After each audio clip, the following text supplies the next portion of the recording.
it's Rob from Guys Games and Beer. Hi, I'm Allison. Drunken Lair. And we're with Jeff from Greenbrier Games. Awesome, Jeff. What'd you bring to show us today? So we got a couple games here to show you. We're actually going to start off with the second game we made, which is Ninja Dice. Ninja Dice is a game that came out early this year. I had to get my timeline straight there. It's a fast-paced dice game. Hopefully these guys will get some great picture shots of the game in action. Yep, you can see it right on the table right now. Big thing about Ninja Dice is where the dice land on their table and their orientation is what matters in the game. Now it supports up to 5 players. All 5 players will be, yeah, please go right ahead. All 5 players will be playing the game at the same time. The game comes with a bunch of coins. You're going to be keeping track of the coins over the course of the game. The object is to get the most coins at the end of the game. You're going to be challenging against a house, which are represented by the black dice. The house can have anything from lockpicks to residents to guards. You as the ninja are going to be rolling your skill dice. As I mentioned before, where and the orientation of the dice land matters. Such that there's some dice in the deck that allows you to multiply your skill dice. So instead of just beating 1 die, it'll actually allow you to get 4 dice beat. Is there a playing field, or is it the size of your table? It's the size of your table. So I'll show you a quick example here because it's just that easy to show you a quick example. So I'm going to have you roll these dice for me. And that's the house. That's the house. She's going up against a couple residents behind 2 locked doors and a guard guarding a locked door. Now you as the ninja are going to roll your ninja skill dice, which are right here. And we as the other players are going to roll threat dice. But we're going to roll them, pretend they all rolled at the exact same time. So, looking at the dice real quick here, if you can imagine you all have a stack of coins in front of you. We'll start with the person left of you, which you roll blue. Right. I rolled green. You rolled green? Okay. Yes, I did. So you're shooting an arrow, but the direction of the dice actually matters here. Notice, it's pointing that way. So anything to the side points that way. It intersects the red die over here, so you can actually steal a coin from him. Okay? Which I often do. Which you often do. You could also steal a coin from blue, but he, or actually me, that actually caught your arrow because I'm a stealthy ninja and I'm protected and I'm just cut your arrow. Okay. Now red, they can steal either from the active ninja, because it's pointing at the white dice here. Notice it wouldn't be pointing, you'd be shooting yourself in the foot. Yeah, that would suck. That would suck. Or you can't steal it from blue because I caught an arrow, but you can steal it right back from green. Take the whole pile, steal it right back. So, that takes care of the threat dice. Now looking at your dice, you have this house you need to break into. You've got a blocked arrow here, and you've got 2 shurikens, 3 shurikens, and a wild. So with the shurikens, you can take out the guards and the residents. The wild, you can take out 1 lock, but you still need to re-roll to try to beat the lock. Is there a maximum rerolls? Yes, there are. Go ahead and roll your die again. Are you captured? Yay. Every time an hourglass comes up, they lock on the board. When 4 of them come up, you get 0 points. That is the push your luck aspect of the game. Green over here, you have the option to steal from all 3 of us. So again, you would get a coin. Ah, nice. Yep, pick on him again, right? Oh yeah, Yep, definitely. Sneak, not going to get you past the lockpick.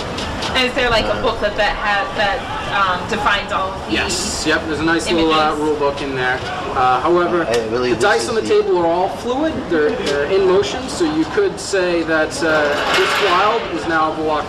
Oh, that doesn't work. So yeah, you're stuck, you gotta reroll again. To the left of the player, you would get a die and I'd get a die. Oh, your day's almost done. Almost done. So I'd get a chance to steal a coin from you, but here's the cool part. It's a fortune. It's a 4x multiplier. I can't quite tell, but I think that intersects this guy over there. Meaning you could turn him into 4. So the line of plays on the sides, not the corners. So front forward, which allow you to get 4, which then beat the house. Cool. You count up how many dice you beat. That's 4. That's 4 points.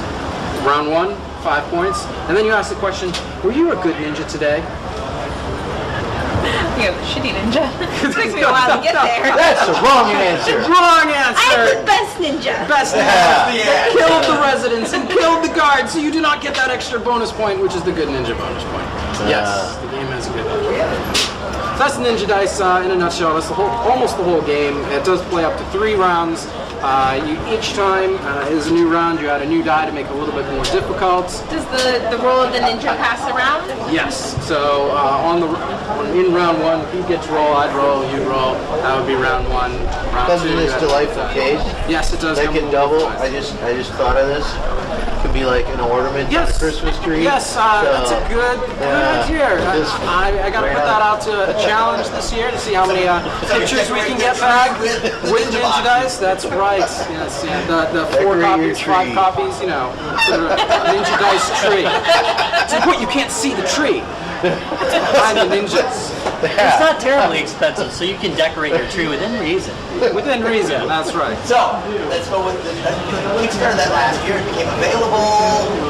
It became available in the April to July time frame. It's available now. On your website. You can get it directly on our website to support your local independent game company. You can also buy it through any means necessary. Just find a copy. Buy it. Find a copy, you know, sneak up behind someone who has it hanging from there and just, you know, be ninja. That's something new coming out. Yep. Trade So, for chickens. the new game that we're running right now is Yashima. It is a miniature tactical card game. So it's got both miniatures and cards in the game. The really cool thing about Yashima is hopefully these guys will cut to yet another great picture showing off the board and showing the cards. At the start of the game, you lay out a map in front of you. You pick your master and you pick a common. Now you combine the two together to form your deck. This is considered your life force that you're going to be using to play the game. Throughout the game, you're going to be using the cards from your deck in order to spend special attack moves to attack the other player, do different types of combos where actually there's one guy called Rasamu. He has a chain ability where he can attack a character and then draw another card from his deck and do a secondary attack, which is really nice. The other cool thing about the game, which hopefully you'll see in the pictures, is there are attack patterns on the cards. Will actually show you where on the hex map you can attack someone. So if you're playing a 4-player game, 2-on-2, or maybe even a 4-player deathmatch, all of a sudden not only are you attacking one person, but you could be attacking multiple, which is really nice. The other really great thing about the game is there's no player elimination. When you are knocked out and you're down, you come back as second win, sort of like a kingmaker, where you no longer have any skin in the game, but let's say I got taken out by you, I may have a vengeance to now come back at you to make sure that you also don't win the game. Guaranteed. Yes. So we're getting some really great reviews That's how I for the game. People don't want me to win. Yeah. So they knock me out right away. Yeah, we were funded in day 1 on Kickstarter just 3 or 4 days ago. Already smashed through a couple stretch goals. Got some great reviews out there by Bauer's Game Corner. He did a review. Yeah, some BGG reviews up there as well. So you can guys definitely check out the game, help support us. We got an entry level on Kickstarter for only $35 for the base set for 4 players. Can support up to 8 players with expansions. Nice. Yeah, I don't think Greenbrier has any problems with Kickstarters anymore. I don't think. Yeah, you guys, you guys are pretty right now, right now. Greenbrier Yeah. puts out a game, Yeah. puts it on Kickstarter, boom, it's in. So the cool thing about Yashima, which is an interesting story, is so we put it out on Kickstarter, and we're like, okay, so we're just going to throw it out there. We'll see how well it does. We haven't even emailed our newsletter people. We haven't even messaged our Kickstarter people, and within like the first day, we were already funded. Yeah. And we're like, is this just word of mouth, or is this that it's a good game? I mean, we had a couple reviews already done out there, but it was just like really well reception to the game. Yeah, I think in general that Greenbrier Games, because there's some construction quality, they're decent construction quality, and I think people just look for them, honestly. And no, I'm not paid to shill for them.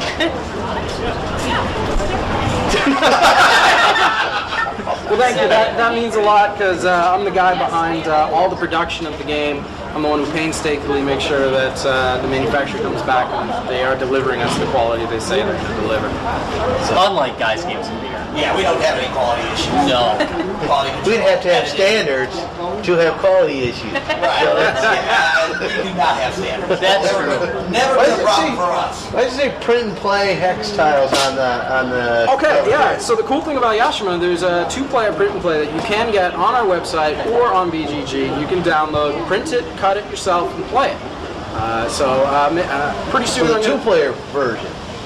Yeah, just the 2-player version. Okay. But maybe I can send you guys a copy in the next couple of days so you guys get a 4-player version to actually sit down and check out. And we would do play on video. Yeah, more of a grudge match. More of a grudge Yeah, match. they're really good at grudge matches. Yeah. Especially Larry. Larry does not like to lose. I do not like to lose. Does not like to lose.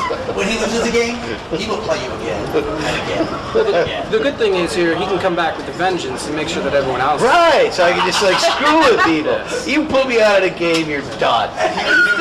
Larry will print out 2 sets and keep one in his pocket. One of the characters in the box, Akiko, she's a fire, a sort of girl, and she channels all the fire, and she puts down burn status tokens all over the map, and you can explode them to do damage to everyone. Nice. Yes, so you can come back with a vengeance, set the ground on fire in a blaze, make sure it's around them because they're engaged in battle, right? And then explode it, and the next thing kill them both in one swoop. Is there and a then there would be possibility a complete tie. that no one wins? Yes, yes. No one can win. You can KO I both like of them that at the idea. exact same time, and no one would win. Yes, it is possible. I haven't seen it yet, but it is possible. So the game really is the survivor. Yeah. The person that survives is the winner. Yes. All right. So that's Yashima. It's out on Kickstarter right now. You can check it out. You can see the little link at the bottom. Yes, there will be little links all over the website and all over the video. That's us. Little links. Linky link. Hey, yes. You have another new one. Another one out, Hull Breach, right? Hull Breach is another one of our games, which Your intern has not returned yet. I haven't returned the box, but you can see it right now. It's CG. It's on the screen right now. We're doing a nice pan. You can see all the cards laid out on the table. Your editing skills are amazing, I gotta say. And 3 dancing people. I thought you were gonna go dancing hamsters. Might be. That'd be me. Only hamsters are copyrighted right now. Animated No, but you chest also shaking mentioned behind back. issue. Yeah, well, let me tell you about Hull Breach. Hull Breach is a designed by actual veterans of games. It is a space combat game where it's a deck. You build your deck ahead of time. You create your own space fleet. So there's a lot of combining different cards to build marines, space station modules, capital ships, battleships, starfighters, drones, all sorts of ships that you get to combine into your deck.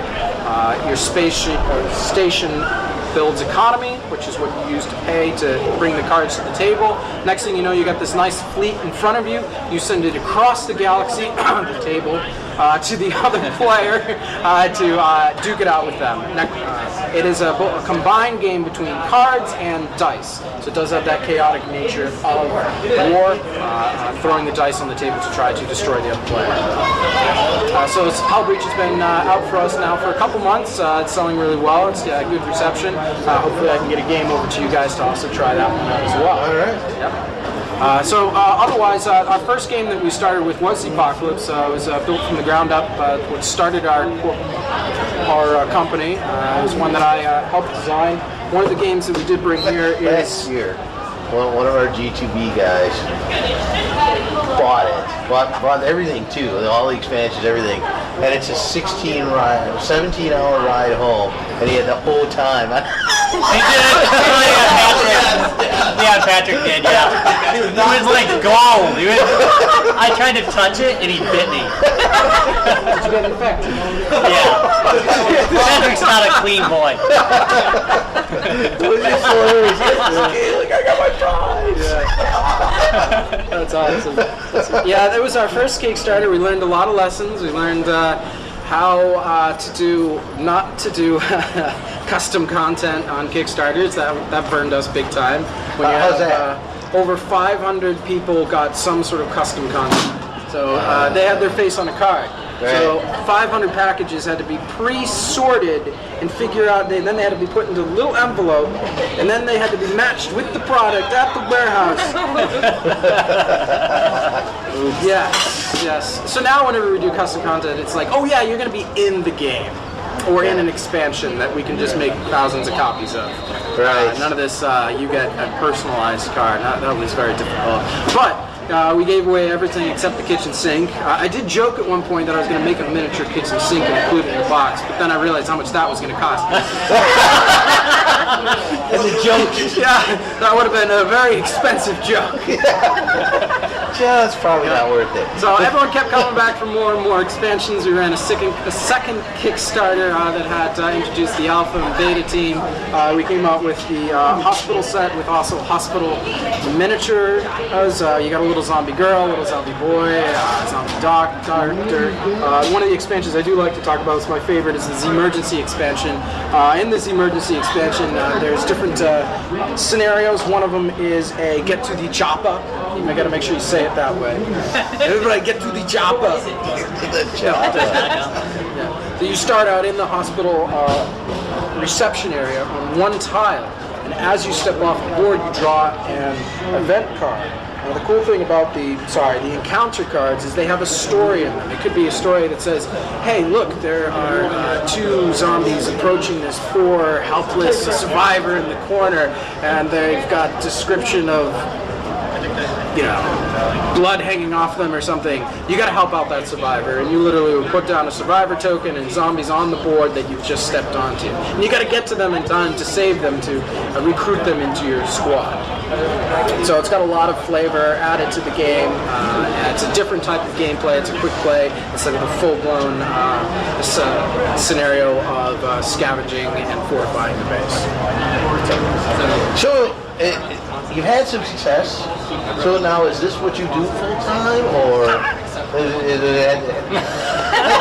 Hey, come on, that's the dream. It's all the dream. I like that question. No. And clearly he's had success. So. So don't get me wrong. The board game industry, I love it. It is a passionate hobby of mine. It is not my day job. It can't be my day job. Unfortunately, not maybe for another 5 years. I still like to dream big.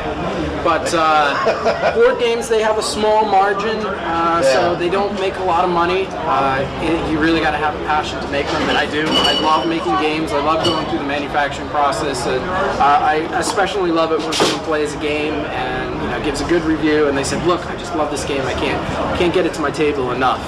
So I really enjoy getting that type of feedback, and even the criticism sometimes is like, hey, why did you do that to the game? Like, oh, well, thank you for telling me.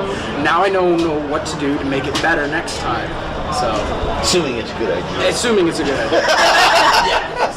Not always. Point in case is someone in our current Kickstarter is just like, man, it would be great if you took those fire tokens and made miniatures of them. Have like little fire tokens on the board for that girl that I was talking about that blows everything up. I was like, you know what? That is such a great idea. I'm gonna shuffle my stretch goals around and I'm gonna, front load that to the beginning because I selfishly also want it.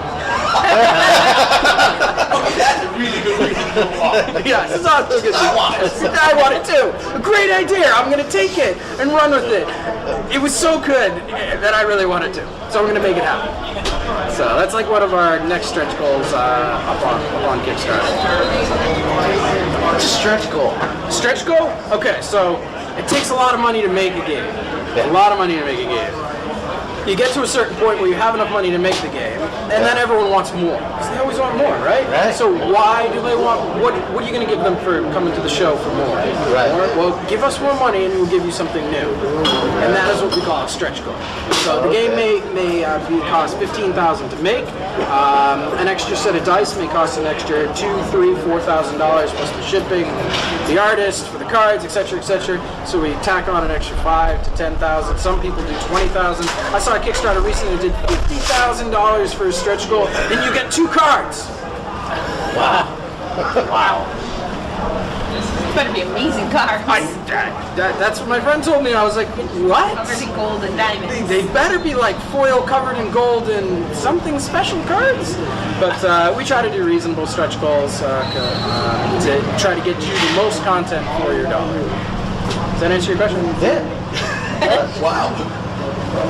See, here's the problem. Drunk and Larry would normally keep going on for hours and hours. But here's the thing. It's sober Larry right now. Yes. It's a dry camp. Yes. Yeah, it is a dry camp. So, No, not even later. I saw you look at your watch. It's not even there. You know, Not even, after 5, you know, no, it's all day. No? All right, Larry, that's it. Quit biting the guests. Thank you very much No, thank you. for coming on. I really appreciate you coming down. It's nice meeting you. It's me. Thank you. Thanks for you. And thanks for watching, ladies and gentlemen. And